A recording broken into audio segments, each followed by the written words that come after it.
रहना हमारे। जय गुरुदेव जय सतगुरु पधारे, दया बरसे मेरे सतगुरु पधारे। जय गुरुदेव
पीछे चले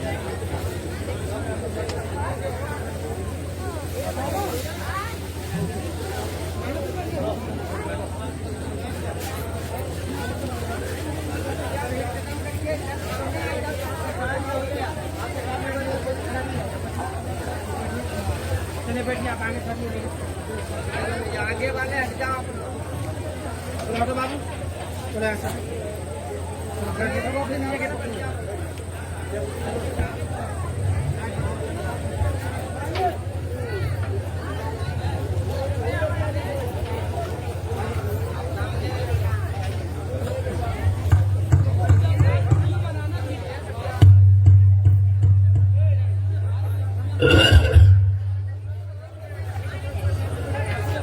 सभी प्रेमी बैठ जाइए आप लोग, वक्त के संदेश को सुनो,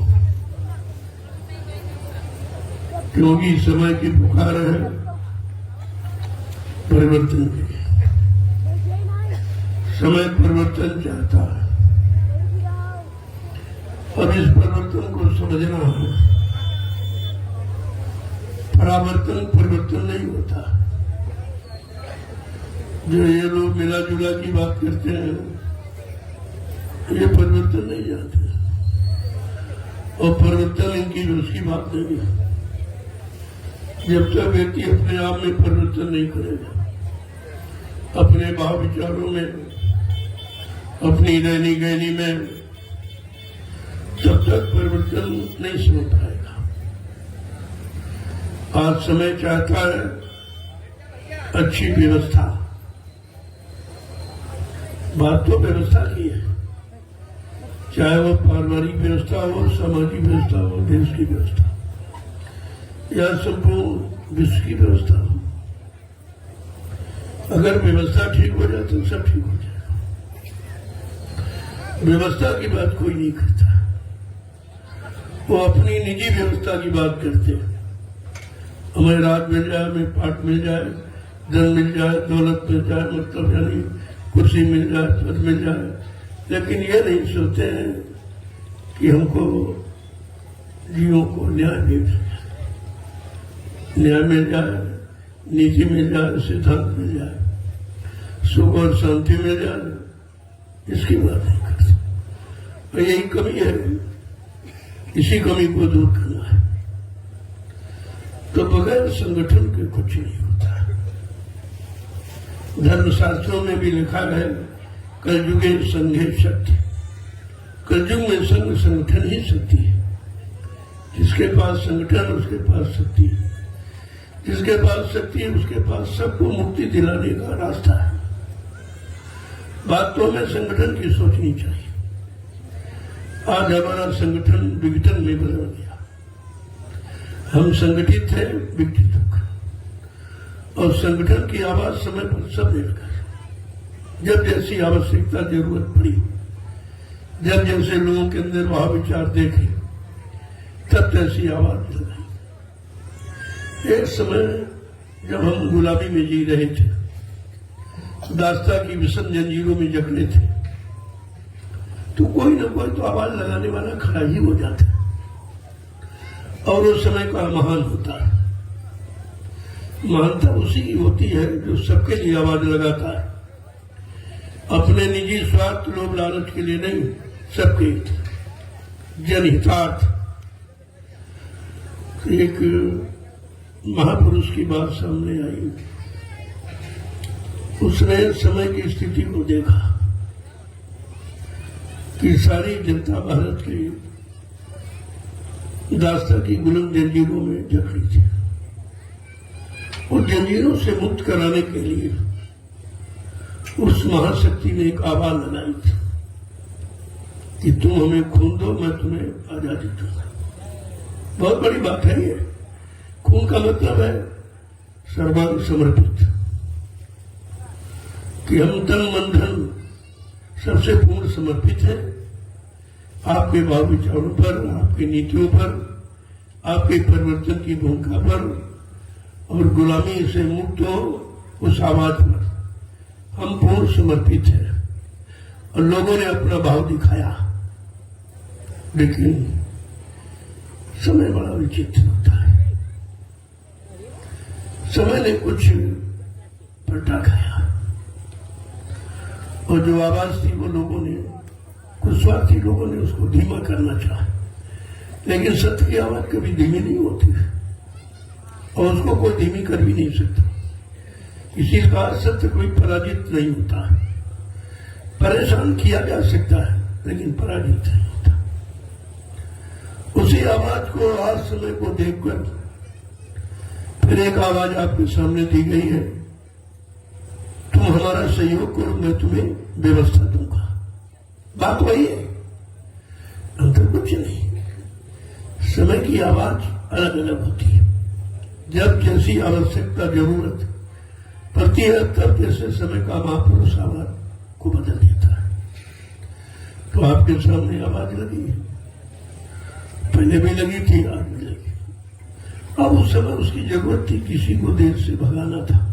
आज भगाना नहीं है, आज कोई मतलब यानी सब स्वदेशी है, कोई परदेशी तो है नहीं।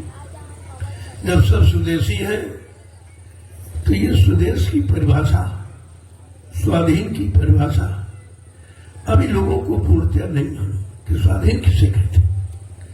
हम स्वाधीन नहीं, पराधीन हैं, लेकिन स्वाधीन की हम बात अभी करते हैं। और जब तक इस स्वाधीनता पर नहीं आओगे, किसी को भी शांति नहीं मिल सकती। कितना धनवान बलवान बुद्धिमान हो जाए, लेकिन इसमें शांति नहीं मिलेगी जब तक वो स्वाधीन वाले स्वतंत्र। इसीलिए लिखा, पराधीन सपने सुख नहीं। पराधीन मानी दूसरे के अधीन रहकर, दूसरे के गुलाम बनकर हम कभी सुख शांति नहीं पा सकते। गुलाम तो गुलामी होता, दास तो दास होता है, लेकिन हमको मालिक बन के रहना। देश हमारा है, व्यवस्था हमारी है, कानून हमारा होना चाहिए, हमको अपने अनुसार जीने का अधिकार मिलना चाहिए, हमको न्याय नीति सुरक्षा का अधिकार मिलना चाहिए। आज इसकी जरूरत है, लेकिन ये बात करता कोई नहीं। क्यों? वो स्वाधीन नहीं, पराधीन है। कोई पद का पराधीन है, कोई गद्दी का पराधीन है, कोई स्वार्थ का, लोभ का, लालच का पराधीन है, लेकिन परमार्थ का स्वाधीन कोई नहीं। आज परमार्थ चाहिए। परमार्थ का मतलब सबका हित, सबका कल्याण, सबको न्याय, सबकी सुरक्षा, सबको रोजी रोटी मिले, सब सुखी हो, और सब धर्म का, कर्म का, मानवता, इंसानियत का, प्रेम प्यार मोहब्बत सेवा दया सदाचार, परमात्मा की यादगार का काम करे, और अपनी अपनी जगह सुख शांति से रहे, लेकिन बगैर माहौल के नहीं होगा। अगर आप कहीं भजन करने बैठ जाओ, तुम्हारा झोले उठा कोई चला जाएगा। ये क्या है? व्यवस्था नहीं है, शांति नहीं है, क्रांति और भ्रांति, अशांति फैल गई है। अब इसको शांति में परिवर्तित करना है। उसके लिए हमें आपको शांति की आवाज देनी पड़ेगी और शांति का सहयोग करना पड़ेगा। लेकिन कैसे? जनमत के साथ। कलयुग है, कलयुग में जिसके पास जमात उसके पास करामात। अगर जमात नहीं तो कोई करामात आपकी। इसलिए मैं जनमत इकट्ठा कर रहा हूं। मेरा काम जनमत इकट्ठे करने का। किसी की निंदा, आलोचना, बुराई पर हमारा कोई ध्यान नहीं। बुराई करने वाला कभी अच्छा हो ही नहीं सकता और दूसरों को नीचा दिखाने वाला कभी उठ नहीं सकता। इस बात को हमेशा ध्यान रखें। सबके उद्धार, सबके कल्याण की बात सोचो और करो। तुम्हारा भी कल्याण और उद्धार उसी में निहित है। इसलिए समय की बात को समय से सुनना चाहिए। बदलाव का मतलब परिवर्तन ही है। परिवर्तन का मतलब हमको अपने अनुसार व्यवस्था चाहिए, जिस व्यवस्था में रहकर हम पारिवारिक जीवन, सामाजिक जीवन, व्यवहारिक जीवन को सुचारू रूप से व्यतीत कर सके। व्यवस्था उसे कहते हैं। अब व्यवस्था की बात लोग समझ नहीं पाए बेचारे। व्यवस्था क्या है? व्यवस्था, अब व्यवस्था को तुम भूल बस व्यवस्था कहते हो। इसमें तुम परेशान हो, न तुमको न्याय है, न तुम्हारी सुरक्षा है, न कोई रोजी रोटी है, न किसी तरह का मतलब आपको सुख शांति है। तो व्यवस्था है कहाँ? अब कहते हैं कर्मचारी अधिकारी खराब। मैं कहता नहीं, देश का कर्मचारी अधिकारी कोई खराब नहीं है, देश की व्यवस्था खराब। अगर व्यवस्था ठीक हो जाए ये सब सही निशाने पर आ जाएंगे और अपने अपने कर्म कर्तव्य का पालन करने लगे, व्यवस्था ठीक हो जाएगी। लेकिन व्यवस्था एक पक्षी है। व्यवस्था स्वार्थ की है। व्यवस्था निजी लाभ, लोभ और लालच की है। इसलिए परेशानियां बढ़ती जा रही। जब तक ये खत्म नहीं होगा, कितने भी चुनाव कर लो आप, कितने प्रधानमंत्री मुख्यमंत्री बदल डालो, लेकिन व्यवस्था नहीं बदल सकते हो। व्यवस्था इनके हाथ में नहीं है। ये स्वयं अपने में बदलाव नहीं लाते तो व्यवस्था कैसे बदलेगी? इनमें कोई बदलाव है? इनके अंदर कोई परमार्थ की भावना है?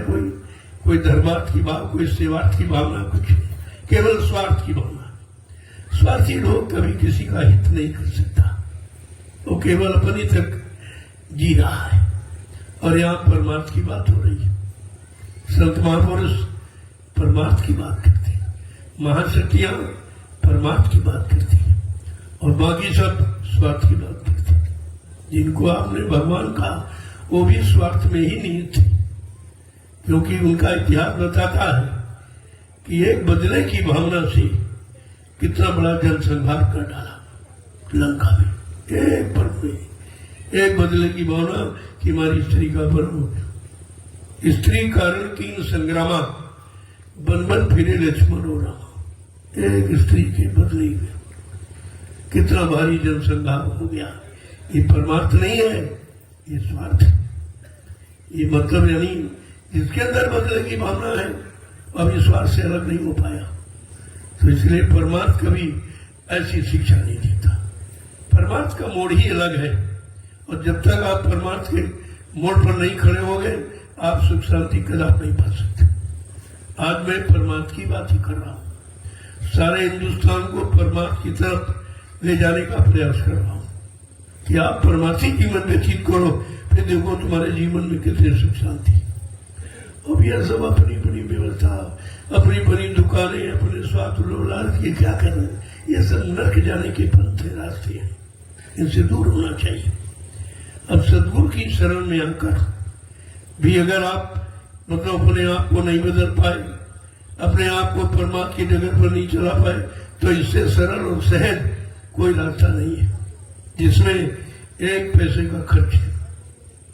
ये खर्चे वाला रास्ता नहीं है, ये आपको बनाने वाला रास्ता, ये आपको सही सच्चे रास्ते पर चलाने वाला रास्ता है। सही सच्ची सुख शांति मिले ये उसका रास्ता है। इसलिए ये अधिकार कलयुग में संतों को मिला है।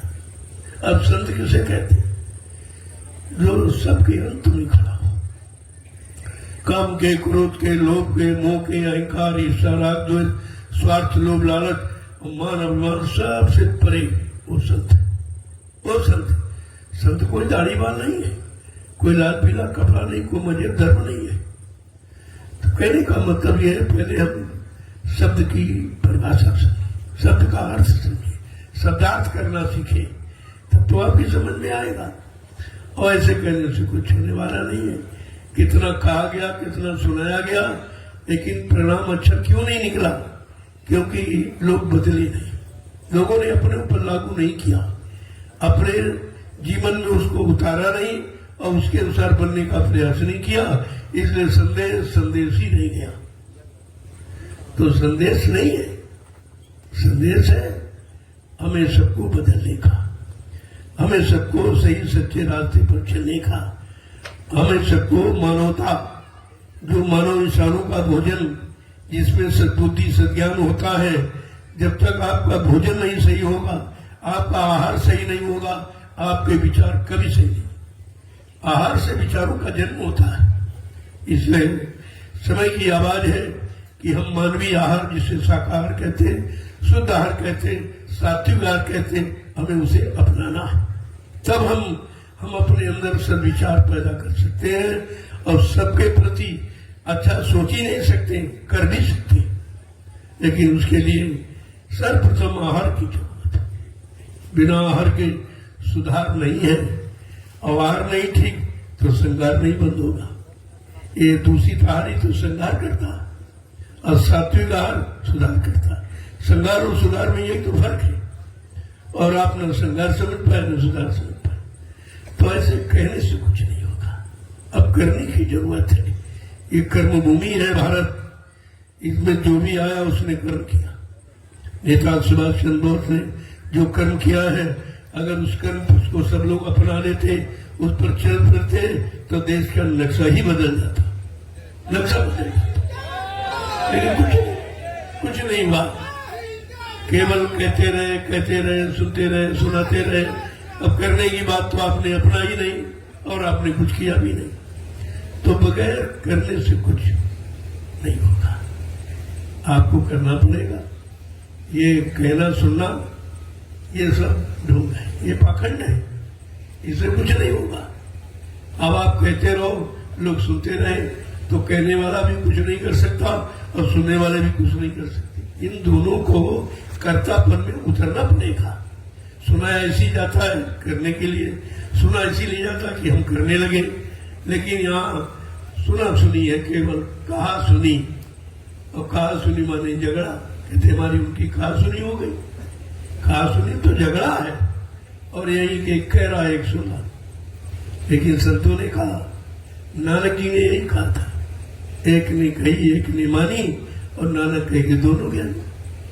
जो नेताजी ने कहा, जो आवाज लगाई परिवर्तन की, अगर उस परिवर्तन पर हम लोग चल पड़ते और अपने जीवन में उतार लेते, तो मैं बार बार कहता हूं कि हमारे भारत देश का नक्शा ही बदल जाता। हम सच्चे भारतवासी कहलाते, हम सच्चे हिंदुस्तानी कहलाते, लेकिन हिंदुस्तानी और भारतवासी कहलाने का अधिकार आपके पास है। पहचान है वेशभूषा, पहचान है भाषा, पहचान है खान पान, ये तीनों आपके बदल गए। गुलामी तो अब भी आप अपना लो। हम हिंदुस्तानी हैं, हमारी मातृभाषा हिंदी और संस्कृत, इसके अलावा किसी भाषा का नहीं। लेकिन हम विदेशी भाषाओं के इतने ज्यादा मतलब इच्छुक हो गए हैं, तुम्हारी जबान पर वही भाषा आ गई तो आपकी जबान गंदी होगी। आप कहते हो कर नहीं सकते हो, क्योंकि वो भाषा केवल कहने की है, और हिंदी संस्कृत जीवन में अपनाने की बहुत अंतर है। सब चीज पर विचार कीजिए आप, तो एक ठोस निर्णय मिलेगा कि हमें करना चाहिए। करने के लिए हमें अब तत्पर होना चाहिए और चल देना चाहिए। अब समय इंतजारी का नहीं है, चलने का। अब चलने की बात आप समझ नहीं पाते। चलने मतलब भागना दौड़ना नहीं है, अंतर्वृत्ति अंतर्मुखी से हमें अब चलना है, और हम चलना शुरुआत कर दें। अभी तक जिधर चले उधर अशांति अशांति आपके हाथ लगी, क्रांति हाथ लगी, अशांति हाथ लगी, और भ्रांति आपके अंदर, लेकिन शांति आपको नहीं मिली, क्योंकि शांति करने के बाद मिलती, सब सुनने सुनाने में। गोस्वामी जी महाराज को इसीलिए तो लिखना पड़ा, पर उपदेश कुशल बहु तेरे, जे आचरण थे नर नगीने। दूसरे को उपदेश करना, दूसरे को भाषण प्रवचन सुनाना बड़ा सरल है, लेकिन वही अपने पर उतारना और उसके अनुसार अपने जीवन को चलाना उतना ही कठिन है। बात तो इसलिए है अब करने की जरूरत है। ये कर्म भूमि है, इस भारत भूमि में जो भी आया, जिसने जन्म लिया उसको कर्म करना पड़ा, वही उनके कर्म का ही तो इतिहास हम लोग ये पढ़ते हैं कि उन्होंने भाई क्या किया, जो उनका नाम लिया जा रहा, और हम क्यों, हमारा नाम क्यों नहीं लिया, हमने कुछ किया ही नहीं। बात तो करने की आती, अब क्या करना चाहिए और कराने वाला कौन होगा? तो राम को किसने महान बनाया? गुरु ने। ये गुरु शब्द है, गु माने अंधकार, रु माने प्रकाश, जो संपूर्ण अंधकार को प्रकाश में परिवर्तित करती, संपूर्ण झूठ को सत्य में बदलती, संपूर्ण परेशानी दुख तकलीफों को आराम और सुख में परिवर्तित करती। बात तो इसलिए है, तो हमें आपको अब कुछ समझना है, और समझ करके अब समझ को अंदर नहीं छिपा के रखना, उसको कार्य रूप में परिणित करना। जब करने लगोगे जो आप करोगे वो तुम्हारे सामने आ जाएगा। इस पर विशेष ध्यान देने की जरूरत है। मैं 12 वर्ष से लगातार पूरे हिंदुस्तान के लोगों को संदेश दे रहा था। संदेश क्या था कि हम भारतवासी हैं, हम हिंदुस्तानी हैं, हमारी कोई पहचान होनी चाहिए, हमारी जो मर्यादाएं हैं ऋषि मुनि महात्माओं की, त्यागी तपस्वियों की, शहीदों की, वो हमारे जीवन में उतरनी चाहिए। इसकी जरूरत है, वो तो भी नहीं कुछ हुआ है, लेकिन प्रयास हमारा उसी का है। जब तक हम सब लोग मिलकर देश की समस्याओं का समाधान नहीं निकालेंगे तब तक कुछ। तुमको राजा कर देगा, प्रधानमंत्री कर देगा, उनके पास कुछ नहीं, वो जानते ही नहीं है। वो परमार्थ सेवा धर्मार्थ से बहुत करोड़ों को दूर खड़े, वो तो स्वार्थ में डूबे हुए हैं, गद्दी के अभिमान में, कुर्सी के लालच में, जबकि उनको मालूम है ये चीज तुम्हारी नहीं है, न पहले तुम्हारी थी और न रहेगी, ये तुम्हारे यहाँ टिकने वाली नहीं। लेकिन नहीं समझ आ रहा, जब आदमी किसी में डूब जाता है तो उसको वही चीज दिखाई देती। मैंने 12 वर्ष संदेश सबको दिया, ऐसा नहीं है। राजा प्रजा धर्माचार्यों को, उनको इनको सब, क्योंकि मैं परमिशन लेके कार्यक्रम करता हूँ। परमिशन का मतलब कि हम तुमको सूचना दे रहे हैं, सूचनार्थ कि मैं ये संदेश देने जा रहा हूं जो समाज देश के हित में है, जो राजा प्रजा दोनों के हित में है, और जो हमारे भारत देश के हित में है, वो हम संदेश देने जा रहा हूं। तो मैंने उनको परमिशन उनसे लिया और कार्यक्रम किए। मेरे पास पूरा प्रमाण है, पूरी मैंने लिस्ट बना के रखी, कहाँ किस तारीख में, किस जिले में, किस प्रांत में, किस तहसील ब्लॉक में मैंने क्या क्या कहा है, कौन सा संदेश दिया है, ये मैंने सब नोट करके रखा। समय आने पर मैं ये सामने आके रख दूंगा कि कोई ये नहीं कह सकता, न प्रधानमंत्री न मुख्यमंत्री, कि हमको संकेत नहीं मिला, हमको बताया नहीं गया, हमें मालूम नहीं था, हम भ्रमित थे। लेकिन साधु संत महात्माओं का तो काम है कि अपने राजा को, अगर वो भ्रमित है, उसका भ्रम दूर करो। यही महात्मा विदुर ने किया था। देखो महात्माओं का काम है, और किसी ने नहीं किया। बड़े बड़े लोग वहां भी थे, ऐसा नहीं है कि धर्माचार्य नहीं थे। भीष्म पितामह, गुरु द्रोणाचार्य, कृपाचार्य, ये भी तो धर्म थे, ये भी धर्मगुरु थे, लेकिन उन्होंने नीत अनित को नहीं समझ पाया, धर्म धर्म को नहीं समझ पाया, पाप पुण्य को नहीं समझ पाया, लिहाजा उनका भी परिणाम खराब ही हुआ। इसलिए मैंने धर्माचार्यों को भी यानी आगाह किया है, ये आपका कर्म क्या है, अपने कर्म को समझे। राजा का कर्म क्या है, राजा अपने कर्म को समझे, नहीं समझेगा तो परिणाम भोगेगा। ऐसा नहीं, परिणाम सबने भोगा और सबको भोगना पड़ेगा। अपने कर्मों की सजा सबको मिलेगी, क्योंकि समय आ रहा है, समय से सबको न्याय दे देगा। उसी समय का इंतजार है। भाई वो समय कब आएगा जब सबको न्याय मिले, सबकी सुरक्षा हो, सबकी व्यवस्था हो। उसी समय का तो इंतजार है और उसी का प्रयास है। अब ये धीरे धीरे अगर सब लोग एक बार की तैयार हो जाती है तो बहुत जल्दी हो जाएगा। महापुरुषों ने कहा भाई परिवर्तन का मसाला हमने तैयार कर लिया, लेकिन बात तो इसलिए है कि जब तक तुम उसके काबिल नहीं दिखाई दोगे तब तक मैं ये व्यवस्था नहीं सौंपूंगा। ये व्यवस्था ऐसे नहीं सौंपी जाएगी। ये ताज किसके सिर पर बांधा जाए? ये शहीदी इंकलाब है। ये ताज किसके सिर पे बांधा जाए? जो देश की व्यवस्था नहीं विश्व की व्यवस्था को सुचारू रूप से चलाए और नरसंहार और मांसाहार और दुराचार और भ्रष्टाचार ये सब समाप्त करती है। इसकी जरूरत है। जब तक ये नहीं होगा, कोई भी प्रधानमंत्री राष्ट्रपति बन जाए, लेकिन जब तक ये नियम नीति सिद्धांतों को नहीं अपनाएगा उसका राज चल नहीं सकता और वो भी पार नहीं हो सकता, उसको भी शांति नहीं मिलेगी। अभी उन्होंने नर्क नहीं पढ़े हैं कि किन किन कार्यों से नर्क मिलता है, किस किस स्वार्थ में डूब जाने पर नर्क मिलता है, कौन कौन से व्यभिचार हैं जिसके करने से नर्क मिलता है। ये तो उनके पास है ही नहीं। ये महात्माओं का संदेश है। वो महात्माओं की आना के पास आना पसंद नहीं करती, पर सुनना की नहीं पसंद करती, लेकिन मैंने सुनाया है। मैं ये नहीं कह सकते कि हमको बताया नहीं, इसीलिए मैं परमिशन देता था। बाकी यार परमिशन हमारा कोई मतलब नहीं, परमिशन तो हमको कोई दे ही नहीं सकता। हमारे पास इतना जनमत है, कौन परमिशन दे देगा? लेकिन हम अपना कर्तव्य पूरा निभाते हैं। ये सबको बताकर, सबको सूचना प्रेषित करके सब यानी हमें कार्य करता हूँ। और जितने भी कार्यक्रम होते हैं, आज भी अभी गुरु पूजा पावन पर्व होने जा रहा, मैं सूचना सबको दूंगा। आए ना आए ये उनकी जिम्मेदारी, हमारी जिम्मेदारी है सूचित करना। मैं वो काम कर रहा हूँ क्योंकि हमें परिवर्तन दिखाई दे रहा और उनको दिखाई नहीं दे रहा, क्योंकि वो स्वार्थ में अंधे हो गए। उन पर स्वार्थ का पर्दा पड़ गया, लोभ लालच का पर्दा पड़ गया, मान सम्मान का पर्दा पड़ गया है। उन्हें ये परमार्थ सेवा धर्म दिखाई नहीं देता, लेकिन हमें दिखाई देता। हम तो बताएंगे, हम तो इशारा करेंगे। और मैंने 12 वर्ष पूरे हिंदुस्तान में घूम कर ये मैंने संदेश दिया, सबको बताया।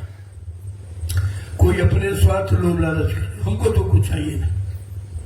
हमको अपना देश चाहिए, हमको अपने देश की व्यवस्था चाहिए, हमको अपने देश का इतिहास बनाना चाहिए। हमारा संकल्प ये, पर ये हमको कुछ नहीं चाहिए, क्योंकि सबसे खराब है राजा बनना। तब से राज और राज से नरक, नरका, राज से नरका, इसमें कुछ नहीं फर्का, इसमें कोई फर्क नहीं। सिर्फ राजा बनना बड़ा गंदा काम। तो स्वामी महाराज ने इसी तो लिखा रामचरितमानस कि जार सुराज प्री प्रजा दुखारी, स्वर्ण भवस नरक अधिकारी। जिसके राज में प्रजा दुखी है वो राजा नरक में जाए। क्या ये रामचरितमानस नहीं पढ़ते? श्री राम का झंडा उठाए घूम रहे और रामचरितमानस से बाहर। अरे श्री रामचरितमानस ही श्री राम है और श्री राम ही रामचरितमानस, ये क्यों नहीं समझते? लेकिन एक भी बात नहीं, उन्होंने राजा के लिए लिखा कि धार्मिक भूमि का राजा कैसा होना चाहिए। तब लिखा कि राजनीति बिन धन धर्मा और प्रभु ही समर्पे बिन सत्कर्मा। ये राजनीति बिना धार्मिक धर्म गाड़ी कमाई के नहीं चलाई जा सकती, और नीतिवान और चरित्रवान पुरुषों के बगैर ये भारत देश की राजनीति को कोई चला नहीं सकता। लेकिन हम इसको पढ़ते नहीं, क्योंकि ये गुण उनमें है नहीं। 14 गुण चाहिए। वो 14 गुण केवल नेताजी सुभाष चंद्र बोस में थे, किसी में नहीं थे। 14 गुण चाहिए किसी देश को चलाने के लिए। और यहाँ तो 2800 गुण है कि तुम देश चलाएंगे, कैसे चलाएंगे और कहाँ चला रहे? ये देश चल रहा है कि देश घसीटा जा रहा है? इस पर विचार कीजिए आप पहले। ये चलने चलाने की बात नहीं है, तो घसीटने की बात है। अब धीरे धीरे समय आ गया है, समय किसी को माफ करता नहीं है। मनुष्य बली नहीं होते हैं, और समय हो तो बलवान और भिल्लन उठी गोपिका कोई अर्जुन नहीं था। सब कुछ संकेत इशारा। इतिहास इसीलिए लिखे रखा गया कि वर्तमान के लोग पिछले युग के इतिहास को पढ़कर अपना समय ठीक कर ले, अपना समय ठीक कर ले, अपनी व्यवस्था ठीक कर ले। इसीलिए तो लिखा गया। लेकिन अब इतिहास का भी उपहास हो रहा। सब पढ़ते हैं, सुनते, सुनाते, करने वाला कोई नहीं, मानने वाला कोई नहीं, चर्चा करने वाला कोई है ही नहीं। तो इतिहास बेचारा क्या करेगा? इतिहास तो जानकारी दे रहा है और जानकारी के अनुसार हमें आपको चलना है। जब तक चलोगे तभी मंजिल पर पहुंचोगे। केवल शोर मचाते रहो, हल्ला मचाते रहो, सुनते सुनाते रहो तो मंजिल नहीं तय होगी। मंजिल तो चलने के बाद ही तय होगी। अब चलने वाला व्यक्ति सुनने सुनाने के चक्कर में रहता, सीधा निशाना अपनी मंजिल पर जाने का बनाता है। हमें आपको अपनी मंजिल तय करनी चाहिए। तय जब भी करोगे जब एक एक कदम विश्वास के साथ उठाओगे। एक ही कदम, चाहे कितनी बड़ी दूरी हो, अगर आपको विश्वास हो गया कि एक कदम उठाने पर 27 इंच जमीन कम होती, ये फौजी कदम है। 27 इंच एक बार में 27 इंच कम हो रहा तो धीरे धीरे धीरे एक न एक दिन हम हजारों किलोमीटर की यात्रा को अपने पैरों के नीचे लाके खत्म कर सकते हैं। लेकिन विश्वास होना चाहिए, दृढ़ता होनी चाहिए, तभी कुछ काम होगा। दृढ़ता और विश्वास बहुत जरूरी है। आज दृढ़ता विश्वास नहीं तभी तो हम परेशान हैं। शंका पहले करते, कोई कुछ कहते भाई क्या लाभ मिलेगा? लाभ पहले पूछता, अरे भाई बगैर किए लाभ मिलेगा? कोई आप चर्चा किसी से को कहेगा इसमें क्या लाभ है, इसमें क्या मिलता है? मिलने लाभ की बात पहले सोच रहा, जबकि लाभ परिणाम है और परिणाम कर्म करने की बाद ही तो मिलता। पहले कौन दे देगा? नौकरी करते हो आप, 30 दिन तुम्हारी नौकरी देख लिया तब आपको पेमेंट मिलता, तनख्वाह देता। पहले कोई नहीं देगा। मजदूरी 8 घंटे कर लोगे तो शाम को बाद में मजदूरी मिलेगी। इसी तरह हमें सब पर विचार करना चाहिए कि हम जब तक करेंगे नहीं तब तक हमें मिलेगा कुछ नहीं। अगर कोई मानव दे भी दिया तो ये सामान तो आसमान है, ये तो सबके पास है। सुत धारा लक्ष्मी पापी बेघर हो सबके पास। लेकिन संत दरस, हरिकथा, गोस्वामी दुर्लभ, ये 2 काम दुर्लभ। सच्चे रास्ते पर चलाने वाला महापुरुष का मिलना बड़ा कठिन है। और भगवान की प्राप्ति हो जाए, पहले तो भगवान की व्यवस्था की प्राप्ति हो। जो मानव इंसान के लिए व्यवस्था बनाएगी, पहले तो आपको व्यवस्था चाहिए, तभी तो आप भगवान की प्राप्ति कर सकेंगे। और व्यवस्था नहीं तो आप चिंतित हो, और चिंता करने वाला व्यक्ति कभी भजन इबादत पूजा कर ही नहीं सकता। उसको चिंताएं सता रही, समस्याएं उसको मजबूर कर रही। तो इसलिए व्यवस्था चिंता और समस्याओं का समाधान है। जब तक आप व्यवस्था के बारे में नहीं समझेंगे आपकी चिंता जाने वाली नहीं। इसलिए मैं व्यवस्था की बात करता हूं। मैं संपूर्ण चिंताओं समस्याओं का समाधान करने की बात करता हूं कि हम सब मिलजुल कर इस काम को आगे बढ़ाएं और करें। हमें किसी के सहारे नहीं रहना कि कोई कर दे, कोई कर। अरे भाई कोई क्यों कर दे? क्या हम नहीं कर सकते? हमारे में भी परमात्मा ने बुद्धि और शक्ति दी है, क्या हम नहीं कर सकते?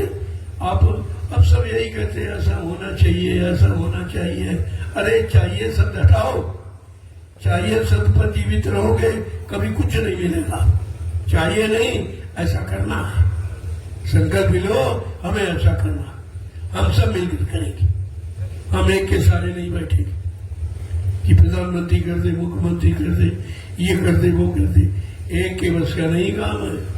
एक तो कुछ कर ही नहीं सकता, क्योंकि एक में एकता नहीं है, इनमें खुद ही आपस में एकता नहीं है। ये सब प्रधानमंत्री बनने के चक्कर, अरे किसी को बना दिया जाए, उससे मतलब क्या? काम सबको करना चाहिए, लेकिन एक दूसरे को गिराने के चक्कर में, नीचा दिखाने के चक्कर में ये ईर्ष्या जब तक रहेगी तब तक कुछ होने वाला नहीं है। और इनमें सबसे बड़ी ईर्ष्या कि कोई किसी का भला नहीं चाहते, कोई किसी की प्रगति, उद्धार, उन्नति नहीं चाहते। इनके अंदर स्वयं ऐसी कोई भावना अच्छी नहीं है। हमें आपको इस पर विचार करना अब हम स्वतंत्र हैं, अच्छे विचार, अच्छे कर्म, अच्छा खान पान करने के लिए हम स्वतंत्र हैं। इसमें हमारे साथ पराधीनता नहीं लागू होगा, हम स्वतंत्र हैं। और जो हम स्वतंत्र हैं और ये करने लगेंगे तो सारी पराधीनता से मुक्त हो जाएंगे। पराधीनता ये कि उनके सारे बैठे, वो न्याय करे, वो सुरक्षा करे, वो हमारी व्यवस्था, ऐसे तुम कहते रहो, कोई सुनने वाला नहीं। तुमको व्यवस्था देने से उनको क्या लाभ है? वो तो ये सोचते हैं जो केवल अपने तक सीमित है, अपने लोभ लालच स्वार्थ तक सीमित है, वो कभी दूसरे के हित की बात सोच नहीं सकता। तुम्हारे यहाँ ये सब यही है, जितने भी है, किसी ने कुछ किया है, जब पहले नहीं किया तो अब कहां से कर ले। 72 वर्ष है आजादी का बीत गया, क्या मिला भैया? जब 72 वर्ष तो जीवन है, इतने वर्ष तो कलयुग में जीवित नहीं रहता इंसान।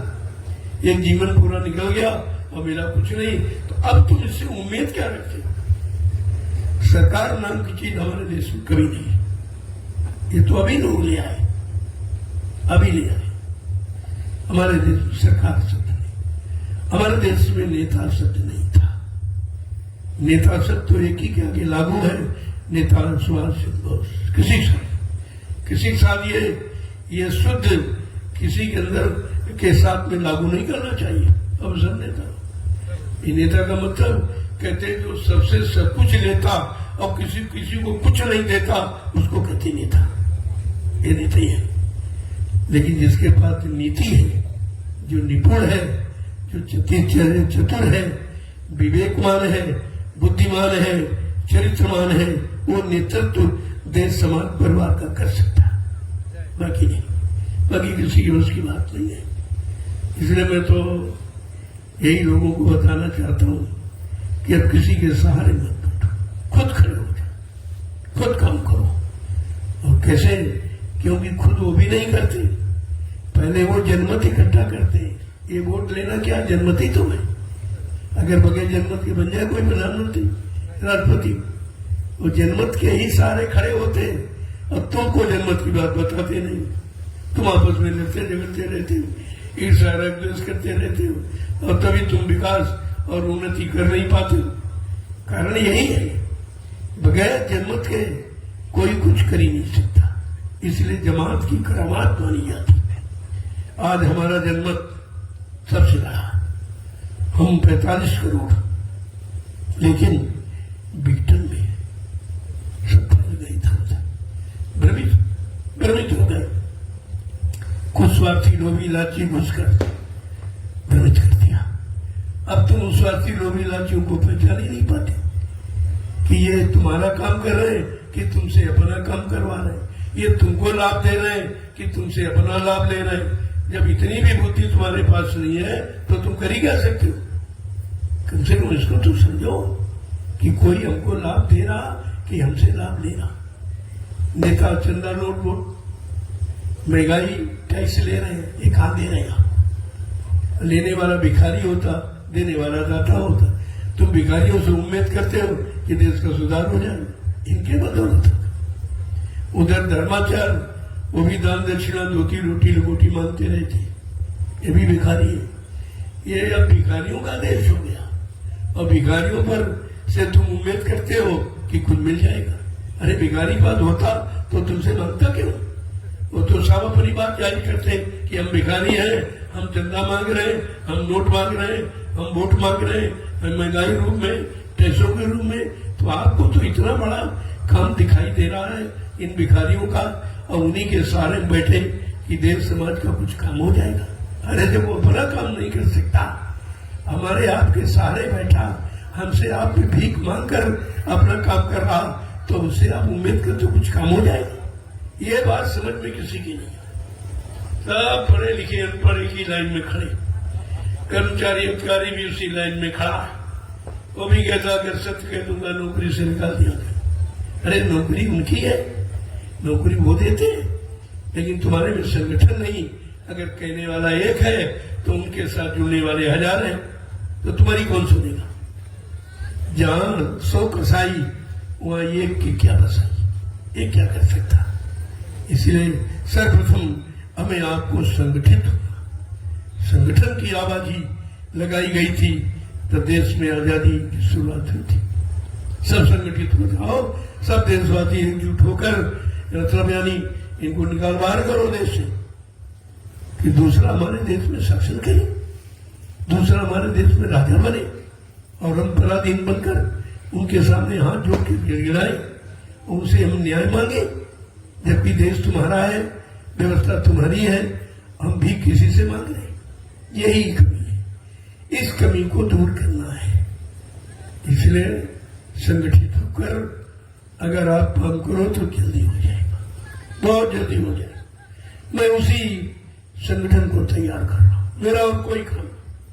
मेरे पास सब लोग आते हैं, पूछते हैं कि मैं क्या करूं। मैं हमने भाई जो हम करते हुए आप करो, कल क्या आपने संगठित करो।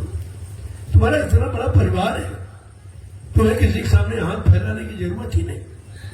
और जिसके पास 45 करोड़ का जनमत है वो किसी के सामने हाथ फैलाएगा, लोग खुद उसके सामने आएंगे, व्यवस्था उसकी होगी जिसके पास जमात है। इन लोगों ने फूट इसीलिए पैदा की कि जमात अगर नहीं होगी तो ये कुछ नहीं कर सकती, तो हमारे यहाँ में फूट पैदा कर।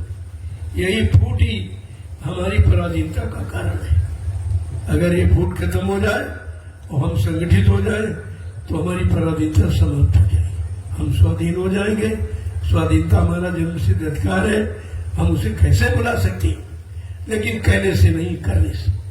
करना तो पड़ेगा, कर्मभूमि में, कर्म क्षेत्र में आपको उतरना पड़ेगा। ये भाषणबाजी, प्रवचन, ये सब बंद करो, इससे कुछ होने वाला नहीं। 72 वर्ष नेताओं ने भाषण दिया है और महात्माओं ने प्रवचन किया और किया कुछ नहीं, किया कुछ नहीं। तो भाषणों से सुधार नहीं होता, प्रवचनों से धर्म नहीं आता। धर्म धारित, धर्म तो धारण की चीज है। जब अपने जीवन में उतारोगे तब तुम्हारे अंदर धार्मिकता का अंकुरण होगा। धार्मिकता का मतलब अच्छे विचार, अच्छा खान पान, अच्छी सोच, अच्छी कर्म, इसको कहते हैं धार्मिक। धार्मिक कोई अत्तर पत्थर कागज कैलेंडर नहीं होता, कोई तीरथ मूर्त पानी, ये धार्मिक नहीं है। यही तो पाखंड आपको धर्म की तरफ मोड़ दिया इसने और आप फंस गए। धर्म तो जीवन को बदल देता है, धर्म समाज विश्व को बदल देता है अगर सच्ची धार्मिकता हमारे आप में आ जाए। जय गुरुदेव। प्रेमी आज इस संदेश की आवश्यकता। अब वो भाषणबाजी प्रवचन मैंने बंद कर दिया, बहुत कहा, बहुत सुनाया, कोई मतलब नहीं निकला। क्यों? सुनने से काम होगा नहीं, सुनाने से काम होना होगा। काम होगा करने कराने से, तो करने कराने के लिए तो मुंह बंद करना पड़ेगा। जो करता है वो चुपचाप काम में लग जाता, वो बड़ी विराम दे देता, वो कुछ नहीं कहता। साफ बोलना कुछ नहीं, कुछ कहना ही नहीं। अपने लक्ष्य की तरफ चलना सीखो। पहली बात अपना लक्ष्य बनाओ कि हमारे जीवन का मुख्य लक्ष्य क्या है। हमारा व्यक्तिगत जीवन का नहीं, सार्वजनिक जीवन का, सामाजिक जीवन का, व्यवहारिक जीवन का हमारा लक्ष्य क्या है, क्या होना चाहिए। जब तक ऐसी विचारधारा हमारे आपके अंदर नहीं आएगी तब तक कुछ भी होने वाला नहीं है। मैंने 60 वर्ष मथुरा का माहौल देखा, कुछ नहीं हुआ। सब भ्रमित हो गए, सब भटक गए, इधर उधर चले गए, बच्चों को बोल। 12 वर्ष फिर मैंने एक मौका दिया कि चलो एक बार फिर आपको याद दिला दूं कि आप क्या भूले हो, किसको आपने छोड़ा है। जब तक वो चीज नहीं आएगी आपको लाभ मिलने वाला नहीं है। कौन सा लाभ? आंतरिक शांति, भ्रांति को दूर करना और शांति को पैदा करना। काम तो ये करना है। अब इतनी भ्रांतियां हैं कि आपको उसी से फुर्सत नहीं मिलती। इतनी क्रांति छिड़ गई है जगह जगह, और एकमात्र केवल स्वार्थ का, और उनके अंदर कुछ नहीं। कितनी दुकानें खुल गई देखा, बहुत धर्म की दुकान, धर्म एक है, दुकानें कितनी, उनको देखिए। अब केवल दुकानों पर सौदा बगैर पैसे का नहीं मिलेगा। आप समझ लो दुकान का मतलब ऐसा दो, लेकिन दरबार लुटाता है।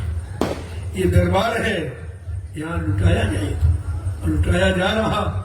ये दुकानें नहीं है जो लोगों से कोई काम की इच्छा की जाए, स्वार्थ, लोभ, लालच, मान सम्मान को कोई इच्छा की जाए। ये दरबार से मैं तो किसी से कभी कुछ मांगता ही नहीं, लेकिन स्वेच्छा से। प्रेमी क्यों देता? मैंने पूछा, भाई जब मैं नहीं मांगता हूँ आप क्यों देते हो? कहते मैं इसलिए देता हूँ कि हमारे पास समय नहीं है, हम कहाँ लगाए, किसको दें। तो हम जानते कि आपको देंगे, आप अच्छी जगह लगा दोगे तो हमको भी अपनी कमाई का कुछ लाभ मिल जाएगा। हम हाँ ये बात ठीक है, ये तुम्हारा निर्णय है, मैं आपकी कमाई को अच्छी जगह लगा दूंगा। और देखो आपने कितने अभी थोड़े दिनों में मैंने ये 6 आश्रमों का निर्माण कर दिया। मथुरा में एक, वो भी सुचारू रूप से नहीं रहा, व्यवस्था बिगड़ गई, कुछ नहीं हुआ, कुछ रखा ही नहीं गया। सब स्वार्थी लोग भी लालची टूट पड़े, एक दिन लूटमार होने लगे, खत्म हो गया। लेकिन हमने कहा ठीक कोई बात नहीं, चलो एक आश्रम आपने गंदा कर दिया, अरे मैं आश्रम बनाना जानता हूँ, बना दूंगा।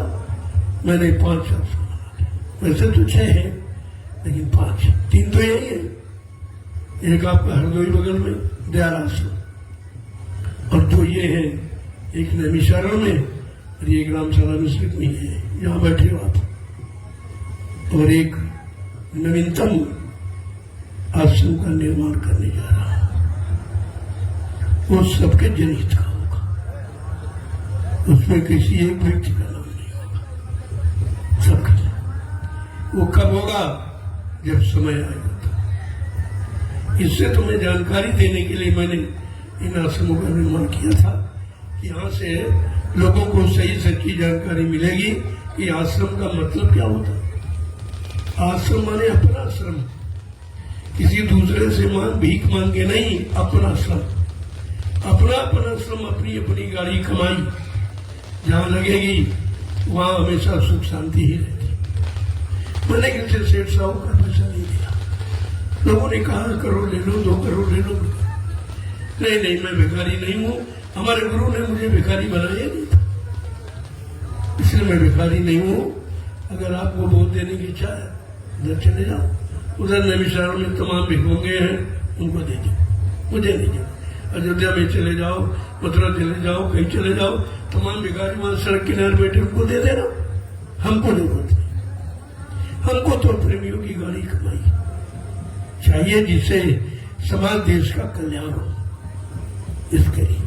और प्रेमियों ने किया और आपके सामने बना दिखाई दे रहा। आदमी अपना घर नहीं बना पाता, यहाँ 3 आश्रम को निर्माण कितनी जल्दी हुआ, इसको आप देखिए। यह है सच्चाई का प्रतीक। जहाँ सत्य है वहाँ सब कुछ है, जहाँ धर्म है वही सब कुछ है। जहाँ मानवता, इंसानियत, प्रेम, प्यार, मोहब्बत, सेवा, दया, सदाचार, परमात्मा की यादगार है, वहीं पर सब कुछ है और कहीं कुछ नहीं। और ये आपको करना पड़ेगा, आज नहीं तो कल। अब ज्यादा समय नहीं है, अब समय तुम्हारा इंतजार नहीं करेगा। महापुरुषों ने बहुत समझाया, बहुत समय दिया, लेकिन लोग नहीं माने। तब कहा भाई नहीं मानोगे तो जो मनाने वाला हम उसके हाथ में चार दे देंगे, कुदरत। तो कुदरत के हाथ में चार दे देंगे। अब कुदरत क्या करेगी जरा देखिए आप। अब तक तो बहुत कुछ हो जाता, ये विनाश तो 80 में ही समाप्त हो गया, विनाश 80 में हो जाता। लेकिन महापुरुषों ने अपना वरद हस्त रखकर अपनी अमृतमयी वचन वाणी वायुमंडल में प्रसारित करके उस कुसुम को रोक दिया, उसको रोक दिया है। लेकिन फिर भी आप नहीं माने, फिर भी आपकी समझ में नहीं आया कुछ, तो कहा तुम ऐसे नहीं मानोगे। तो पिछला इतिहास बता रहा कि समझाने बुझाने पर नहीं माने, तो उन्होंने कहा ठीक है, उन्होंने कहा चाहे कुदरत को दे दिया। अब कुदरत तो सबको समझाना जानती, अब समझा देगी, समझा देगी। मैंने 2 वर्ष वाणी का विराम लिया, देश में घूम घूम कर पहले जैसा संदेश नहीं होगा, उसकी जरूरत है। जब घर वाले ही सुधार में करें, घर वाले ही विरोध करें, घर वाले न समझे, तो वहां पर चुप हो जाना ही बुद्धिमानी है। विभीषण क्यों चुप हो गया? उसकी बात भाई ने नहीं मानी। अच्छी सच्ची बात, न्याय नीति की बात नहीं मानी तो उसने कहा चलो घर से बाहर चले जाओ, इस घर में रहने का कोई मतलब। उसने तो घर वाले छोड़ दिया। महात्मा बुजुर्ग की बात जब नहीं मानी, न राजा ने मानी, बड़े बड़े धर्माचार उन्होंने नहीं माना, तो उसको त्याग पत्र दे दिया। लेकिन यहाँ किसी मंत्री ने त्याग पत्र दिया है? सब सहयोगी है, अपने राजा को नरक में ढकेलने का काम सब कर रहे हैं, सब सहयोग कर रहे हैं। पहले मंत्री का कर्तव्य था कि अपने राजा को सही सच्चे रास्ते पर चलने की सीख दे, उनको सलाह दे। ये सलाहकार है, सलाह कोई बुरे काम के लिए थोड़ी होती, लेकिन कोई नहीं, सब तारीफ करेंगे, सब वाहवाही करेंगे कि मतलब यानी, तो ये तो और गिराने के चक्कर में। लेकिन ये राजा को सोचना चाहिए कि भाई हमको जो हम कर रहे हैं सब उसी में सहयोग कर रहे हैं। कोई नहीं कह रहा कि ये ठीक है कि खराब है, अच्छा ये बुरा है कि पाप है कि पुण्य है, कि धर्म है कि ये धर्म है, कि सत्य है कि ये सत्य है, कोई कहने को तैयार नहीं। तो राजा को भी तो समझना चाहिए। लेकिन संजोगे कैसे? क्या धर्मशास्त्र झूठे हो जाएंगे? विनाश करे विपरीत बुद्धि। जब जिनका विनाश होने को होता है उनकी बुद्धि विपरीत दिशा में काम करती है। आप चाहे कितनी अच्छी सच्ची बात बताओ, वो मानने को तैयार नहीं होगा, क्योंकि उसको पाप का घड़ा भर गया, वो फूटेगा, वो फूटेगा निश्चित। इसे कोई रोक नहीं सकता। रोकने वालों की बात जब नहीं मानोगे तो रोकेगा कौन? और तो कोई रोक ही नहीं सकता। जिनके साथ कुदरत है, कुदरत जिनके इशारे पर काम करती है, वो रोकेगी। जब उनकी बात आपने माना नहीं करता, भाई कुदरत से कहा तुम करो, अब तुम करो, मेरी बात नहीं मानी। तुम्हारा मनाना अच्छा है, तुम्हारा मनाना इनके बुरे कर्मों का तरीका तुम्हारे पास है, इनको सजा देते तो तुम मान लेंगे। इसलिए गुरुओं, बड़े समझने सोचने का समय है। अब इधर उधर भाषणबाजी, प्रवचन, शोर शराबे का समय खत्म हो गया। बहुत बताया, बहुत सुनाया, बहुत समझाया। जब कोई समझने के लिए तैयार नहीं है, अच्छे काम करने के लिए तैयार नहीं है, अच्छे रास्ते पर चलने के लिए तैयार नहीं है, अच्छा खान पान अपनाने के लिए तैयार नहीं है, तो वाणी को विराम देना ही बुद्धिमानी है। चुप हो जाना चाहिए, ये चीज। जय गुरुदेव। देखो जय गुरुदेव का मतलब विश्व गुरु हो भारत देश, यही शब्द है। जय शंकर ध्वनि है, सम्मान सूचक, आदर सूचक शब्द है। गुरु माने जो सबके हित का काम करे, सबको हर मुसीबत दुख तकलीफ से मुक्त करे, वो गुरु। गुरु कोई दाढ़ी बाल लाल पीला कपड़ा नहीं होता है। और देव जो सबको सब कुछ दे और बदले में को कुछ न ले, ऐसे उसको कहते थे। ये ऐसा शब्द है, तीन शब्द, जय गुरु और धर्म, ये तीनों का अर्थ है। और यही अर्थ आपके काम आने वाला, और यही आप चाहते हैं, लेकिन आप समझ नहीं पाते हो कि जय गुरुदेव का मतलब क्या। जय हिंद जय गुरुदेव कोई अंतर है? जय हिंद तो जय गुरुदेव ही है। जय हिंद भारत देश, जय गुरु भारत देश, ये बात समझनी चाहिए आपको। जब समझ लोगे तब अंतर द्वंद्व समाप्त हो जाएगा। जो अंतर में द्वंद्व चल रहा है, अंदर में वैचारिक क्रांति, विचारों में भिन्नता चल रही, ये समाप्त हो जाएगी, कुछ नहीं रहेगा आपका। जय गुरुदेव, जय गुरुदेव। इसीलिए जय गुरुदेव नाम किसका कहते हैं? प्रभु का। प्रभु, ये प्रभु की सारी सत्ता है। जब प्रभु मृत्युलोक मंडल पर आ गया तो उसकी सत्ता और कौन संभाल सकता है? किसके बस की बात है? तो प्रभु शब्द पर विचार करो। गोस्वामी महाराज ने यद्यप रामचरित मानस के उत्तरकांड में इशारा किया है, एक अनियनमा अज सच्चिदानंद प्रभु धाम, वो एक अनामी धाम है, वहां एक अनामी महाप्रभु है। जब अनामी महाप्रभु स्वतः मानव चोला धारण करके मृत्युलोक मंडल पर आ जाएगा, प्रभु नाम को जगाएगा, प्रभु नाम को सिद्ध करेगा, प्रभु नाम का प्रचार कराएगा, प्रभु नाम से जीवात्माओं को जगाएगा, प्रभु नाम का बेड़ा भवसागर में लगाकर इन जीवात्माओं को घर पहुंचाएगा। ये है प्रभु। प्रभु का ये आदमी इंसान नहीं है।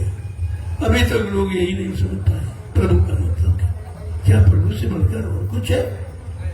अब तुम प्रभु को नहीं समझ पा रहे हो, नहीं वहां तक पहुंच पा रहे हो, तो समझने के लिए आपको सत्संग, सत्य का संग, सत्य का संग जहां हो और जिसमें सत्संग करने की उज्जवल भावना, पवित्र, आपको सत्संग करना चाहिए। सुनना सुनाना नहीं, करना चाहिए।